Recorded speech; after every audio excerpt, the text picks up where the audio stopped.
Adaptive immunity. There are two types of adaptive immunity: cellular and humoral immunity. Cellular employs the use of T cells using lymphocytes to directly attack pathogens, specifically intracellular pathogens like viruses, bacteria, yeast, protozoans, etc. While humoral immunity employs the use of B cells, and this is considered antibody-mediated immunity, in order to kill similar things like the viruses, bacteria, yeast, protozoans. However, the extracellular organisms. So essentially, they both work to kill similar pathogens, but they do it in different ways and at different times of the life cycle of the foreign invader. To understand how B and T cells protect the body, it's important to understand the concept of immunocompetence. Immunocompetence is the ability of both of these types of cells to actually achieve defending our body and killing pathogens. Both of these cells go through rigorous training programs that the book describes.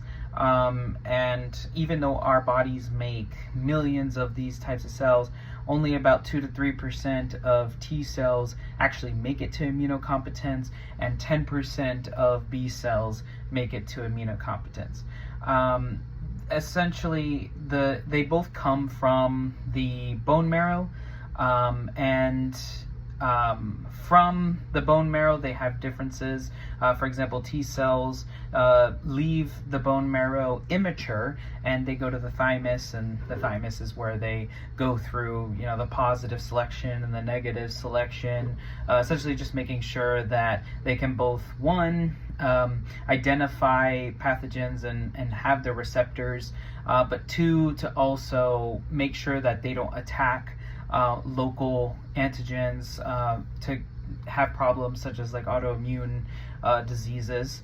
And the B cells actually leave the bone marrow already matured, so that's the difference between the two. They go through the immunocompetence maturation in the bone marrow, and then from there both cells go to different lymphatic tissues to defend our body. It's also important to understand that between cellular and humoral immunity, they both have 3 stages, which is recognition, attack, and memory.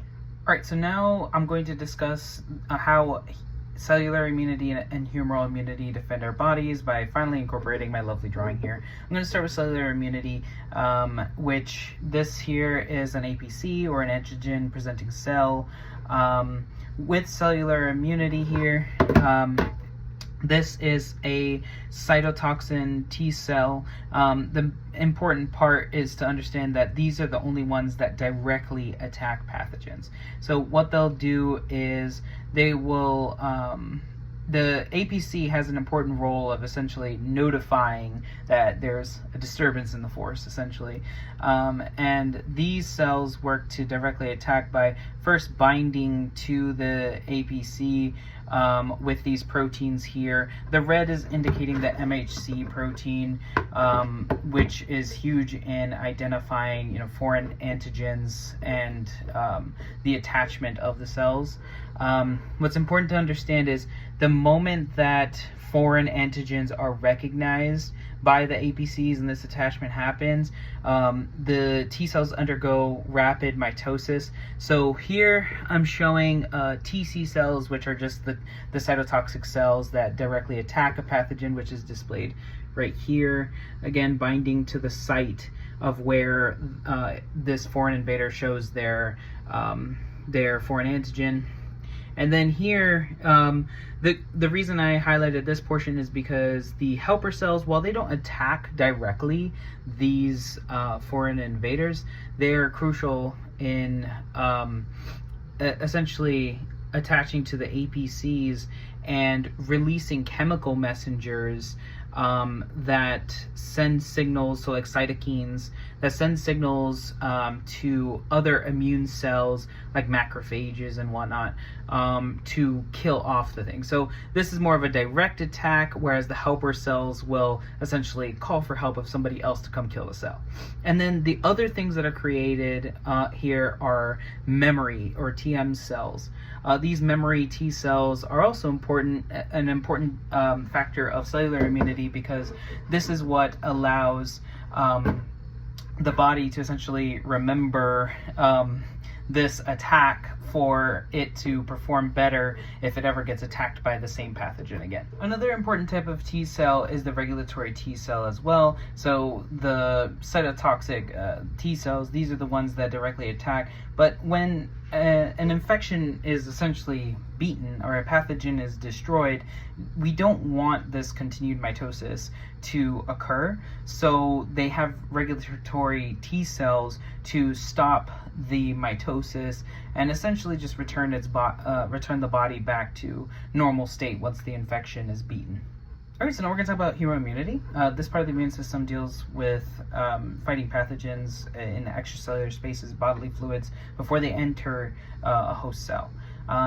So it does involve B cells and antibodies. How it does this, essentially a B cell meets up with a matching antigen, and then it gets activated and turns into plasma cell. Now, plasma cells are super important in creating the antibodies that are specific to that type of pathogen. So once the antibodies are created, they circulate through blood and lymph, attaching to antigens of the pathogen. Once it does this, it neutralizes the pathogen and it flags it for destruction by another immune cell, or it activates the complement system. And also another important thing is that some B cells can become memory cells, and these memory cells is like if you are attacked by the same pathogen again, they can spring into action faster, and apparently this is also how vaccines work.